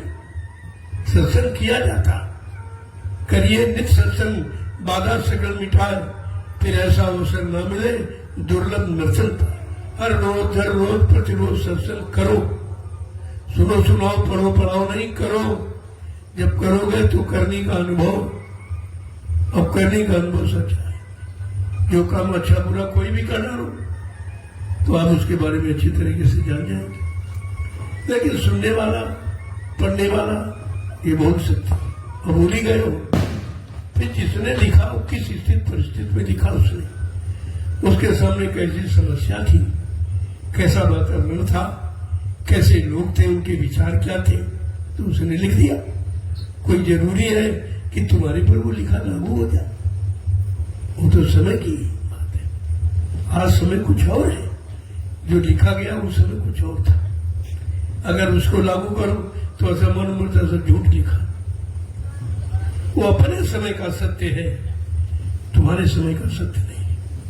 जितने नाम आए अपने समय के सत्य थे, लेकिन तुम्हारे समय का प्रभु नाम सत्य, प्रभु ही सत्य है, और प्रभु की सत्ता सत्य है, और प्रभु ये यानी सत्य काम करने के लिए आया है, और सबको सतलोक सचखंड पहुंचाने के लिए आया। अपना काम करेगा वो काम करेगा। तो संत रविदास जी जो मीराबाई के गुरु थे, उन्होंने अपनी ज्ञान पोथी में लिखा है भविष्यवाणी। ये त्रिकालदर्शी होते हैं, बहुत भविष्यवाणी के जानकार होते। सैकड़ों साल पहले आए और तब लिखा, और आज वो लागू हो रहा है। देखो कितने दूरगामी, कितने दूरदर्शी होते हैं कि जो इतने पहले के समय को अपने समय में कह दिया। कहा कि ये भारत देश है, ये भारत भूमि है, जिसने भारत भूमि को सताया। देखिए कितनी बड़ी बात की। जिसने भारत भूमि को सताया, लूटा। लूटने वाले कौन, उसका नाम भी उन्होंने दिया, जबकि उस समय ये नाम नहीं थे प्रचलित। नेता, मंत्री और अधिकारी, उस समय ये नहीं थे, कुछ ये व्यवस्था नहीं थी। लेकिन महापुरुष कितने त्रिकालदर्शी हैं, जो सारी व्यवस्था को देख के पहले ही बता रहे हैं कि इस भारत देश की व्यवस्था को किसने लूटा, किसने किसने बिगाड़ा। वो स्वार्थी लोग कौन है कि नेता, मंत्री और अधिकारी, इनको जान बचाना होगा भारी। अब आगे इनको अपनी अपनी जान बचाना बड़ा मुश्किल हो जाएगा, क्योंकि सत्य निर्णय लेने जा रहा। सतयुग आ रहा है, कलयुग जा रहा है, इसलिए कलयुगी व्यवस्था समाप्त हो जाएगी और सतयुगी व्यवस्था लागू हो जाएगी। क्या कह रहे हैं? नेता, मंत्री और अधिकारी, इसने भारत भूमि सताई। इन लोगों ने भारत भूमि को सताया, लूटा है अपना स्वार्थ, लोभ लालच हल करने के लिए। तो क्या कह रहे हैं? नेता, मंत्री और अधिकारी, इनको जान बचाना होगा भारी। एक दिन ये छोड़ के मैदान भगेंगे, अपने अपने घरों में छिपेंगे। लेकिन महापुरुष क्या करेगा? वो किस लिए आए हैं? वो किस लिए शांत बैठे हैं? वो बैठे नहीं है, वो इनकी व्यवस्था को देख रहे हैं। इन्होंने धन छिपा के किस देश की, किस बैंक में, किस खाते में, किस कोड नंबर पर किसका कितना कितना जमा है, ये सब नोट किया। ऐसा नहीं है। अब कहा तो तुम कह दो कि हमारा कोई पैसा नहीं है, मैं उसको निकाल के ले आऊं मेरे पास व्यवस्था है वो पैसा निकालने की, उस व्यवस्था का नाम है दूरदर्शी। ये व्यवस्था, इसके द्वारा ये धन निकाल के लाया जाएगा, देश सेवा में लगा दिया जाएगा, सज्जुग तुम्हारे सामने खड़ा दिखाई देगा। ये व्यवस्था है। तो कहा भाई ये तो सब होगा, तुम कहाँ छिपोगे? ये सोचते हैं कि हमने तो विदेशी बैंकों में पैसा जमा कर लिया और भारत से चोरी करके बताया नहीं, लेकिन महात्माओं के हाथ में तुम धूल नहीं झूठ सकते। उनके पास दिव्य दृष्टि है। जब तुम ले जा रहे थे तभी वो देख रहे थे और रख रहे थे तभी देख रहे थे। अब कहते कि तुमने रखकर जो चोरी की वो भी देख रहा हूँ और जिस भाव से किया वो भी देख रहा हूँ, लेकिन तुम्हारा ये चलने वाला नहीं। ये भारत देश की गाड़ी कमाई है, इसको कोई चुरा छिपा के खर्च नहीं कर सकता। तो कहा इनको सबको निकाल के ले आऊंगा, देश सेवा में लगाऊंगा और सज्जुग तुम्हारे सामने खड़ा दिखा दे। ये सज्जुग है, इसको कहते हैं। सज्जुग माने व्यवस्था। सज्जुग कोई आदमी का नाम नहीं है तो बाबा जी पकड़ के ले आएंगे आपको दिखा। सत्य व्यवस्था, आंखें सत्य देखने लगे, कान सत्य सुनने लगे, वाणी सत्य बोलने लगे, पैरों से सच्ची जगह चल के जाने लगो, हाथों से सद्धर्म सेवा करने लगो, बुद्धि से सच्चा निर्णय लेने लगो। तो क्या इसी का नाम सज्जुग है? सज्जुग माने व्यवस्था। व्यवस्था का नाम सज्जुग, और वही व्यवस्था आपको चाहिए। तो व्यवस्था ऐसे तो नहीं मिल जाएगी। उसके लिए आपको उनसे आगे बढ़ना होगा, उनसे आगे काम करना होगा, उनसे अच्छे काम करना पड़ेगा। वो स्वार्थ लोभ लालच का काम करते, तुम्हें सेवा धर्म परमार्थ करना होगा, तब ये काट है उसका। और ऐसे कुछ कहने से नहीं, ऐसे कोई सुनने वाला नहीं। भाई किसी से कहोगे तो वो क्यों बंद करेगा? जिसको लाभ मिल रहा है, जिसका स्वार्थ हल हो रहा, तुम्हारे सत्य कहने से कहो मान जाएगा? लेकिन नहीं, दबाव बनाना है। दबाव क्या है? जनमत। ये दबाव जनमत के सिवा कुछ कोई दबाव नहीं, वो हमें आपको तैयार करना। मैंने जब शुरुआत की थी अभी 28 मई 2012 से, एक भी आदमी मेरे साथ नहीं। कितनी मेहनत की देखिए आप, रात दिन 12 वर्ष रात दिन मेहनत, क्योंकि एक आदमी नहीं था। अब तो करोड़ों की संख्या। लेकिन अभी भर्ती हुई है, उनको ट्रेनिंग नहीं मिली, प्रशिक्षण नहीं मिला, कभी इस बात की। अब धीरे धीरे उनको सत्य के रास्ते पर चलाना, सत्य की परिभाषा बताना, सत्कर्म की जानकारी देना, मानवीय खान पान की जानकारी देना, अपनी भारतीयता की जानकारी देना, अपनी हिंदुस्तान की गौरव गरिमा को बताना, ये जरूरी है। मगर इसके कुछ नहीं। मैंने ये आवाजें बिल्कुल अलग लगा दी, किसी ने नहीं लगाई आज तक। ये विश्व का इतिहास है जो मैंने कहा, किसी ने नहीं कहा कि आप शाकाहारी हो जाओ। कोई राजा, कोई धर्माचार, कोई मंदिर मस्जिद कहीं से कोई आवाज नहीं निकली कि भाई शाकाहारी होना चाहिए। कोई रामायण गीता भागवत वो भी संदेश नहीं दे रही, सब मौन है बिल्कुल। मैंने कहा कि भाई शाकाहारी हो जाओ, और शाकाहारी हमारा जन्म सिद्ध अधिकार है। हम माँ के पेट से जन्म लिए, हम सब आप तो शाकाहारी आप पैदा हुए थे, मांसाहारी नहीं पैदा हुए। और तुम्हारा भोजन शाकाहारी है, क्योंकि पैदा होने के वक्त माँ ने अंडा नहीं खिलाया, शराब नहीं पिलाई, मुर्गा मीट कुछ नहीं खिलाया, आपको अपना दूध पिलाया। ये दो शुद्ध शाकाहार। तो आप तो जन्म से शाकाहारी, और 3 गुण लेकर इंसान पैदा होता, शाकाहारी, सदाचारी और ब्रह्मचारी। ये तीनों गुण आप में थे। अब आपके पास पहले गुण नहीं रहा कि आप शाकाहारी नहीं है। परेशानी आने का कारण ये है कि जो प्रथम गुण था उस गुण से आप अलग हो गए, परेशान हो गए। जब शाकाहारी नहीं रहे तो सदाचारी बनने का प्रश्न नहीं, और ब्रह्मचारी होने का भी प्रश्न नहीं। तो शाकाहार पर निर्भर है। बगैर शुद्ध आहार के तुम्हारे में कोई कर्म शुद्ध नहीं हो सकता। इसलिए दूसरा मैंने ऐलान किया है अगर आप हिंदुस्तानी हो तो अपनी मातृभाषा हिंदी और संस्कृत को नमन करो, प्रणाम करो, अपनी जबान पर उसको जगह दो। ये काम तो करना चाहिए, क्योंकि सब देश की पहचान उसकी भाषा है। हर मुल्क की भाषा अलग अलग है, लेकिन भारत देश की जो भाषा है सबसे महान है। अब विश्व के लोग हिंदी संस्कृत की नकल कर रहे हैं, वो भी अपना रहे हैं कि आखिरकार भारत में शांति क्यों है, भारत में लोग धार्मिक क्यों है, सदाचारी क्यों है, ब्रह्मचारियों का इतिहास भारत में और कहीं नहीं है, भारत योग भूमि क्यों है, बाकी दुनिया के जितने देश है भोग के नाम से जाने जाते। इस पर वो विचार कर रहे हैं, वो अपना रहे, तुम छोड़ रहे हो। इसलिए हमारी मातृभाषा हिंदी और संस्कृत आगे हिंदी संस्कृत में ही संविधान बनेगा। जो सज्जू का संविधान होगा वो हिंदी संस्कृत होगा। इसलिए इसकी प्रधानता बहुत जरूरी है और हम सबको उसकी तैयारी करनी चाहिए।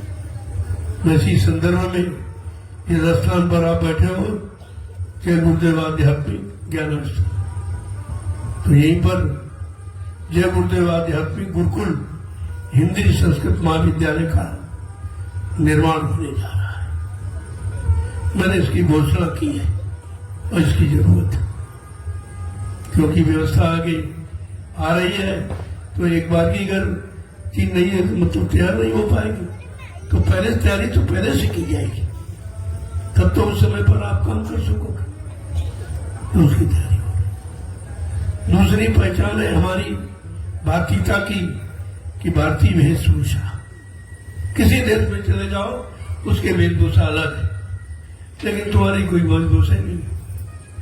उधर गुलामी का इंकलाब करते हो, गुलामी हटाओ, गुलामी हटाओ, गुलाम इनको हटाओ, उनको हटाओ, लेकिन जो मुख्य चीज वो तो हटा ही नहीं रहे।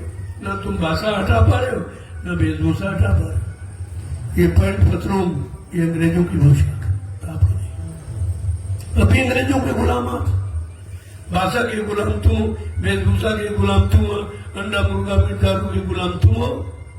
गुलामी कहाँ चली गई? असली गुलामी तो यही है जो अभी तक आप उससे मुक्त नहीं हो पाए हो और तुम मुक्त होने का प्रयास भी नहीं करते।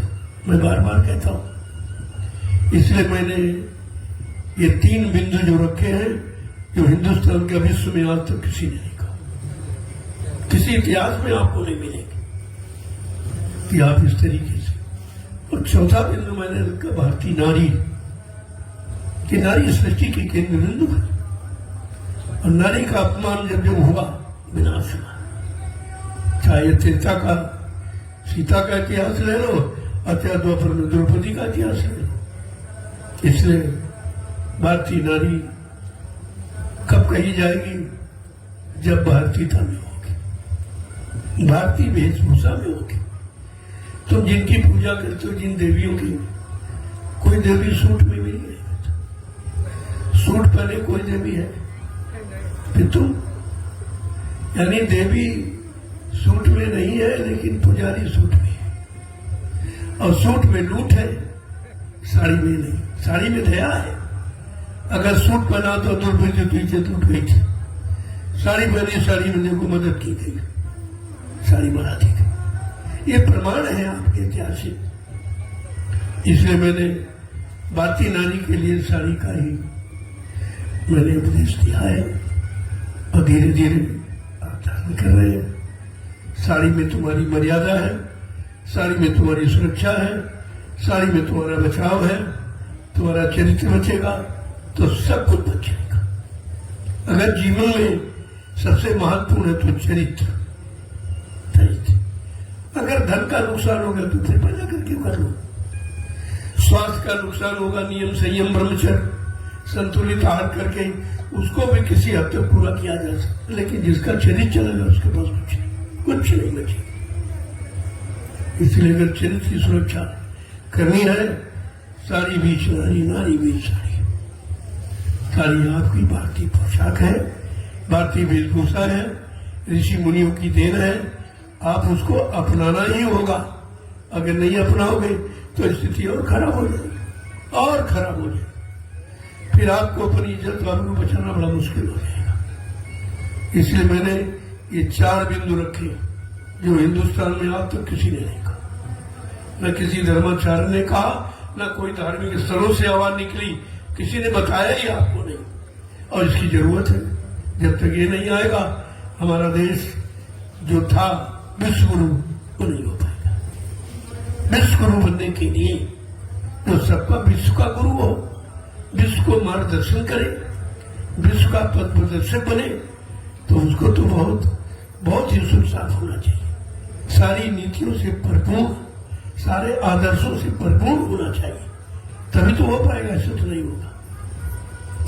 इसलिए इन बिंदुओं पर विचार करो। मैंने जो कुछ कहना था कह दिया, सब बता दिया सब कुछ। अब मैं 2 वर्ष के लिए विराम मैंने लिया है कि इधर उधर नहीं जाऊंगा। आश्रम पर जो आएंगे उनको संकेत करूंगा, बाकी नहीं। देखूंगा भाई मैंने जो 12 वर्ष मेहनत की है, सबको बताया कितना लोगों में उतर के आया, उन्होंने अपने चरित्र में कितना उतारा है, ये भी देखने की जरूरत है। ऐसे ही अगर कहते रहो तो उसका कोई मतलब है नहीं, तो देखना जरूरी है।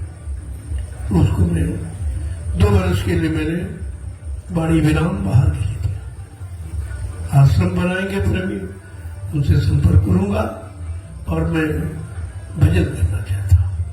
देखो भजन मुख ऐसे बिन हरि भजन खगेशा, मिट्टी है न जीवन के कलेशा। मानव जीवन में आने वाले जितने भी कष्ट हैं किसी तरह का, वो भगवान के भजन से जाते, तो आपको करना पड़ेगा। इसलिए मैंने कहा भाई हम भी करें, आप भी करो, इसी में मालिक की दया हो जाएगी, हमारा सबका उद्धार कल्याण हो जाएगा। और चाहिए क्या? मानव जीवन उद्धार के लिए मिला है, उद्धार के लिए नहीं, उद्धार के लिए। और तुम उद्धार करते हो, ये बुरा कर्म किया, ये बुरा कर्म किया, ये पाप कर्म किया, फिर वो मतलब उद्धार हो गया, यानी उसका भोग आपको भोगना पड़ेगा, देना पड़ेगा, कर्म कर्जा बन गया।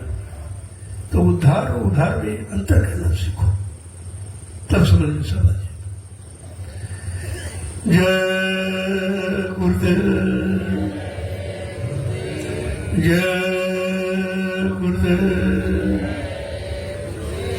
जय गुरुदेव नाम किसका, जय गुरुदेव नाम किसका, प्रभु का प्यारा नाम। जरा खड़े हो जाइए। ये लोग कितनी देर में खड़े हो गए? इतनी देर है जितनी देर खड़े होने, तो अभी खड़े नहीं हो पाए हो तो चलोगे कब? अब चलोगे नहीं तो पहुंचोगे कब? बात समझो पहले। हमारा खड़े होने का इशारा ही ना, खड़े तो रोज ही होते हैं और बैठते भी रोज।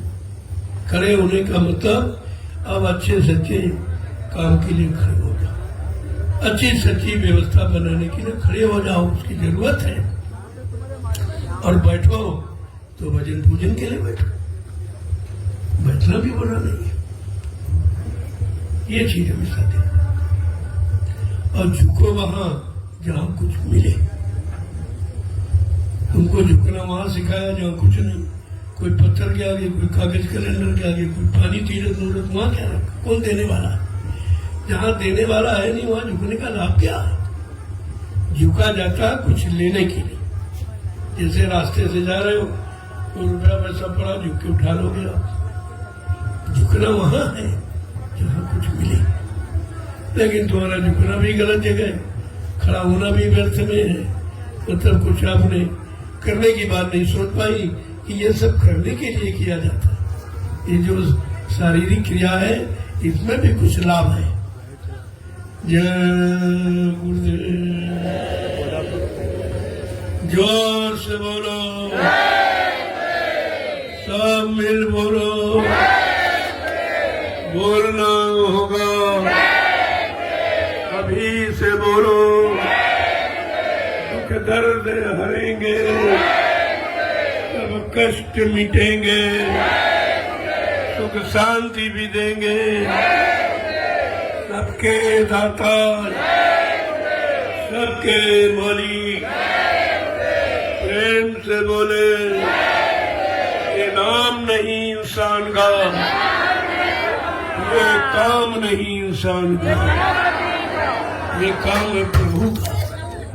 प्रभु की सत्ता है और प्रभु के द्वारा होगा और कोई कर नहीं सकता। अभी लोगों की समझ में नहीं आ रहा प्रभु का मतलब क्या है, प्रभु कौन है, कौन काम करेगा, कैसे करेगा, किसी नीति सिद्धांतों से करेगा, ये तो आपको समझना पड़ेगा एक बार। देखो आज एक पाणी ग्रहण संस्कार है, शुभ आदर्श ब्याह है, तो समय है उसका निर्धारित। मैं समय के पहले आ गया कि थोड़ा सा संदेश हो जाए और इसके बाद वो अभिकार पूरा हो जाएगा, क्योंकि गृहस्थ आश्रम में प्रवेश लेने के लिए उत्तम घड़ी है, शुभ घड़ी है। और समस्त जितने संस्कार हैं वैसे तो 16 संस्कार है, लेकिन 6 का अंतर रह गया। जन्म संस्कार, मुंडन संस्कार, नामकरण संस्कार, यज्ञोपवीत संस्कार, पाणी ग्रहण संस्कार और मृत्यु संस्कार, केवल इतने की व्याख्या है तो 16 संस्कार। इतनी की जरूरत है, इतने में आपका जीवन है तो बता दिया। लेकिन यह लिखा कि सर्व संस्कार संत समक्ष, सारे संस्कारों का शुभ और फलीभूत संत के समक्ष होता है, उसके समक्ष सारे संस्कार फलीभूत होते हैं। अपनी तरह से मनमानी करने से कोई काम नहीं। इसलिए हमारी जय गुरुदेव आध्यात्मिक वैचारिक प्रचार समिति तमाम तरह के निःशुल्क सामाजिक पारिवारिक सेवाएं करती है, निःशुल्क करती है। हिंदुस्तान का विश्व में कोई ऐसी समिति नहीं, उनका कोई न कोई स्वार्थ जरूर लगा, लेकिन जय गुरुदेव आध्यात्मिक वैचारिक प्रचार समिति का कोई निस्वार्थ सेवा करती है।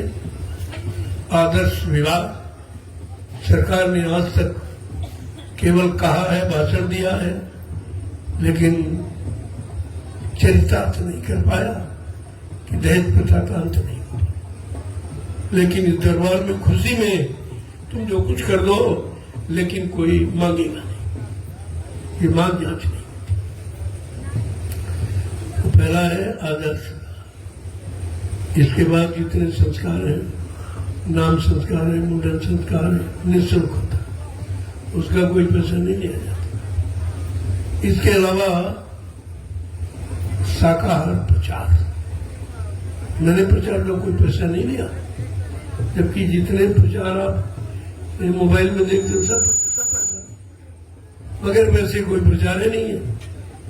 लेकिन हमारा शाकाहार बने के प्रचार में कोई खर्चा मैंने किसी से नहीं मांगा, जबकि सबसे अच्छा और सबसे बड़ा और समय के अनुकूल यही प्रचार होना चाहिए। इसके होने से सब काम हो जाएगा।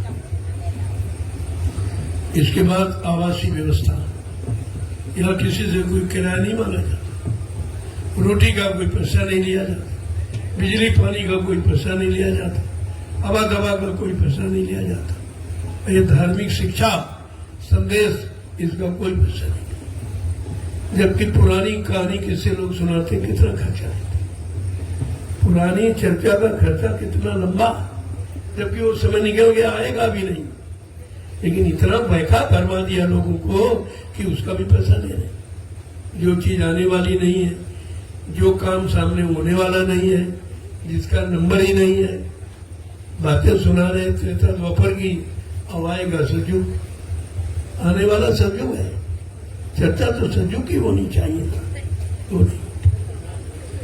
तो लेकिन ये जो समय का संदेश हो रहा, इसका कोई पैसा नहीं है, ये अमूल्य है, इसकी कोई कीमत नहीं अदा कर सकता। और कुछ समय बीतने के बाद ये आपको मिलेगा नहीं, फिर आप दौड़ोगे भागोगे।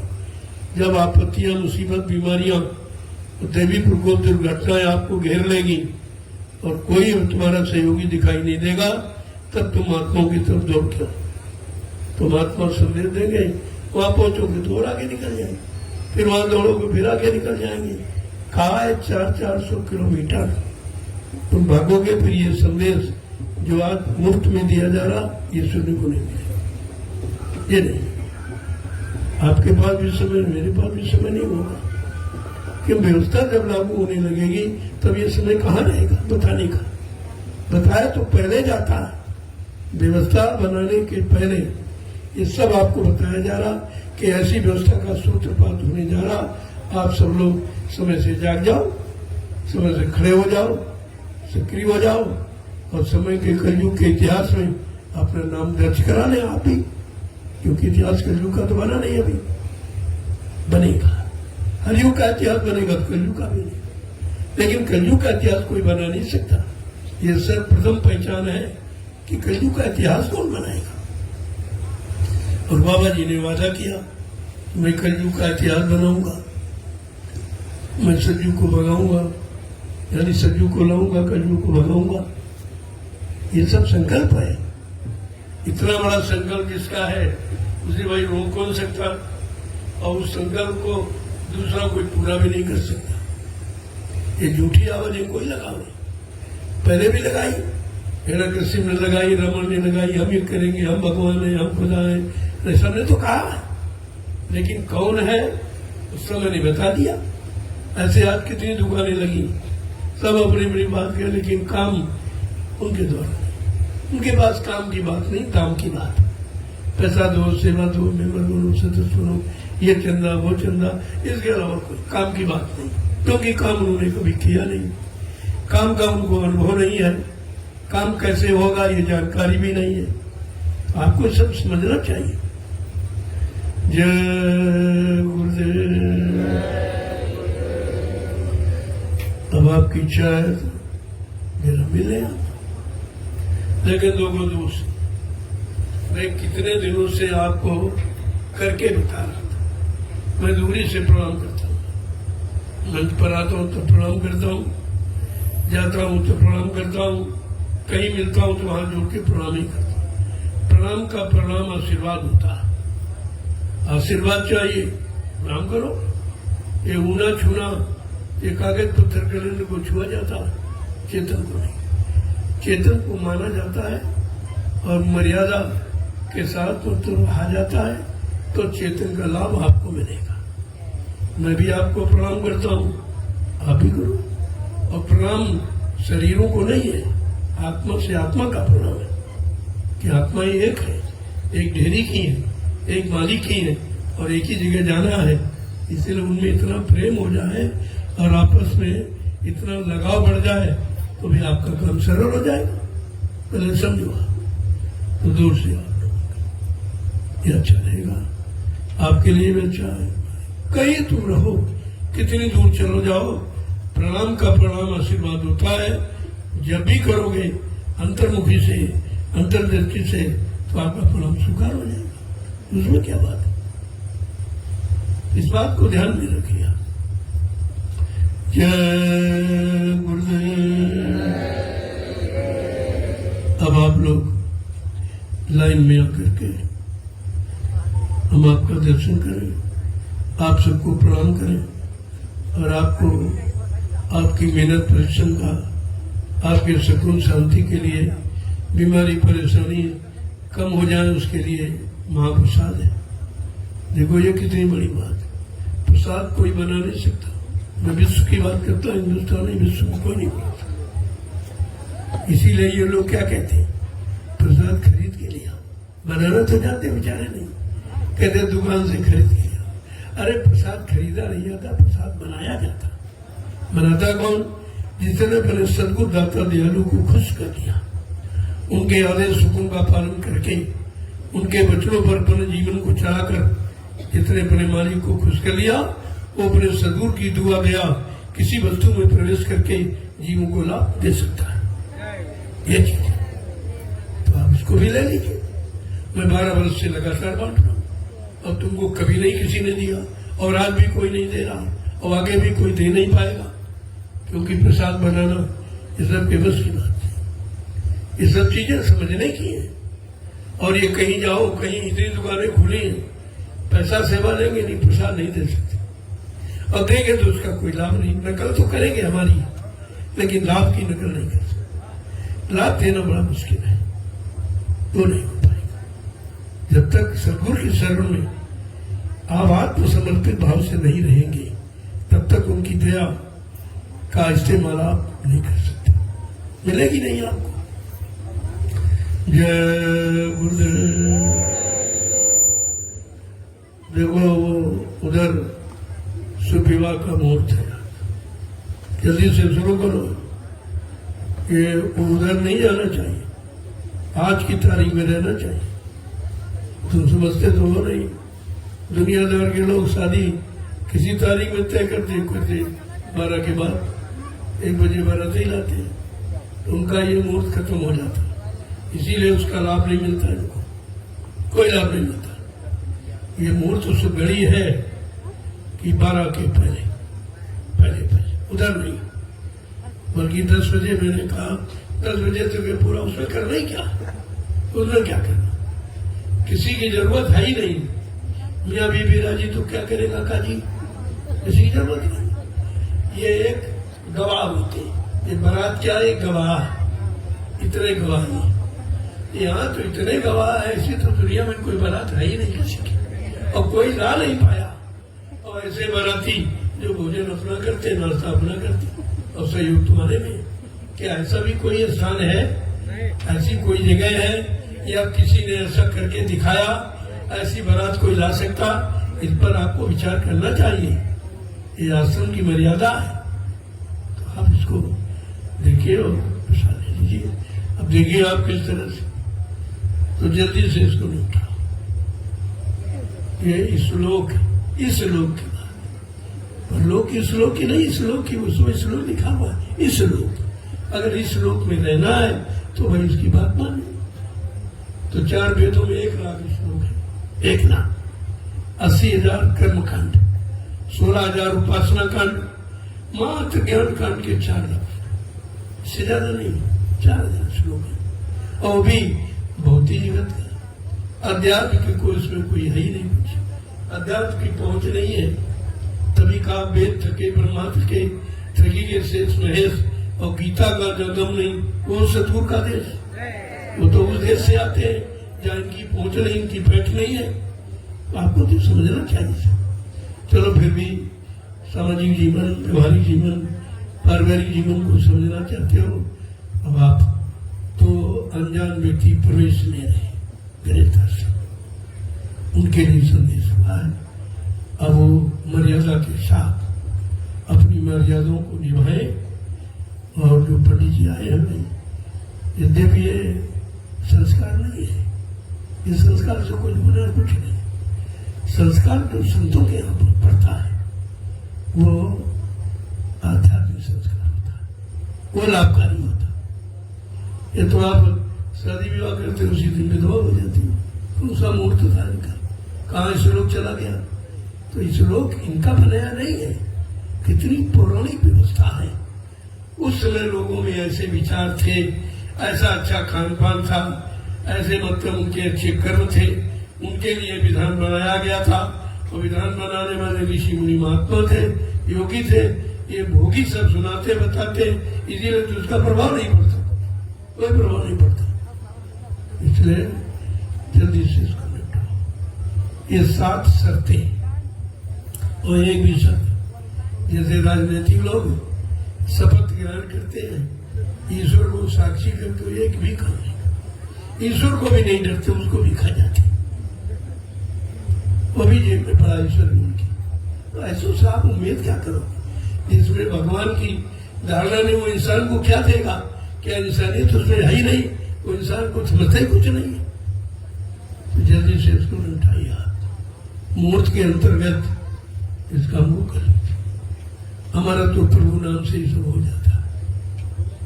जय गुरुदेव नाम प्रभु का बोला, कम हो गया, करना क्या होगा। जय गुरुदेव। अब आप लोग प्रसाद ले लो, तब तक वो लोग अपना उधर काम करें। मैंने सब कह दिया, बता दिया, अब हमारी जरूरत नहीं है। अब आप जल्दी से इसको निपटाइए, ताकि मूर्त के अंतर्गत जो काम होता है शुभ होता है। इसके बाद करोगे तुम जानो तुम्हारा काम जानो, हम कोई शिकायत सुनने वाले नहीं। बात हमने पहले बता दिया। चलो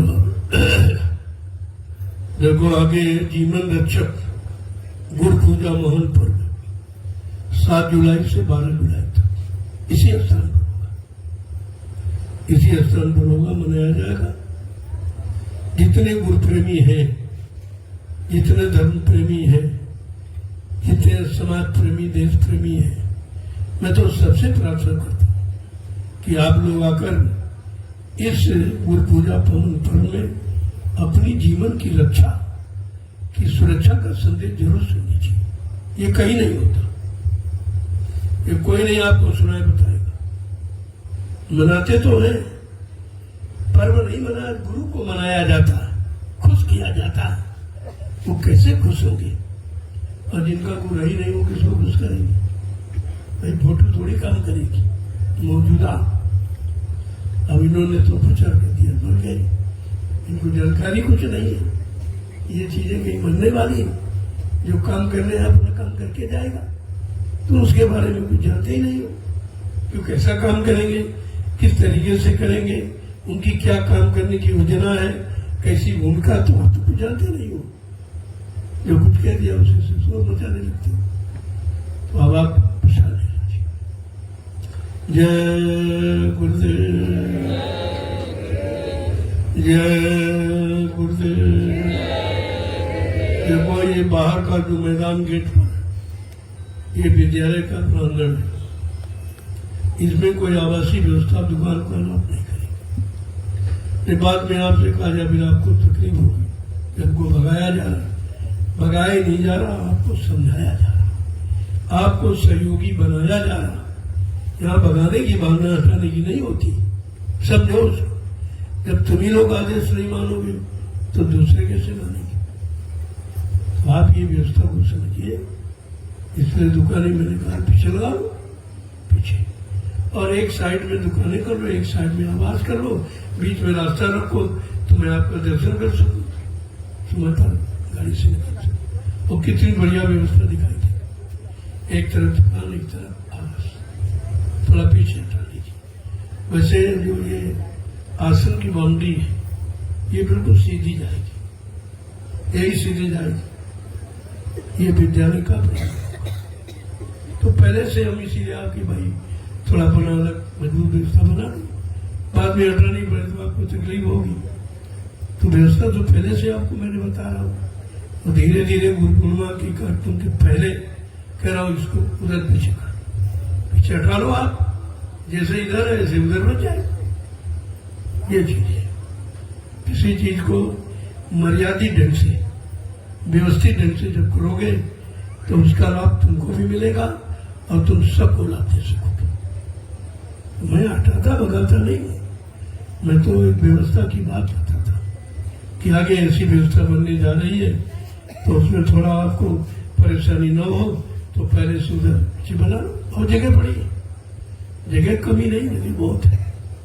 अब तुम यही हट जिद करो, नहीं यही तो वो नहीं, वो व्यवस्था तुम्हारी नहीं है, वो व्यवस्था विद्यालय की है। इसलिए वहां से आपको थोड़ा पीछे रहने की बात कर रहा हूं, पीछे थोड़ा बना लो। अभी तो समय है, गुरु पूर्णिमा के तो अभी काफी दिन है, तब तक आप फिर से बना लोगे, फिर वैसे बन जाएगा। एक साइड में अपनी दुकानें कर लो और एक साइड में आवास और बीच में रास्ता छोड़ दो। आने जाने, आपको भी आने जाना। कभी हमारी इच्छा हुई कि भाई देख लें आवासीय व्यवस्था कैसी है, दुकानदारों ने कैसी व्यवस्था बनाई है लोगों को आने जाने की, तो आपके लिए बढ़िया रहेगा। समझ लोगे तो आसान हो जाए, उलझ जाओगे परेशान हो जाओगे। जय गुरुदेव। अभी तो आप जहां लगाए कोई बात नहीं है, लेकिन अगर आप अभी से नहीं करोगे तो फिर कैसे कर पाओगे? तो गुरु पूर्णिमा तक ये व्यवस्था आपकी बढ़िया हो जानी चाहिए।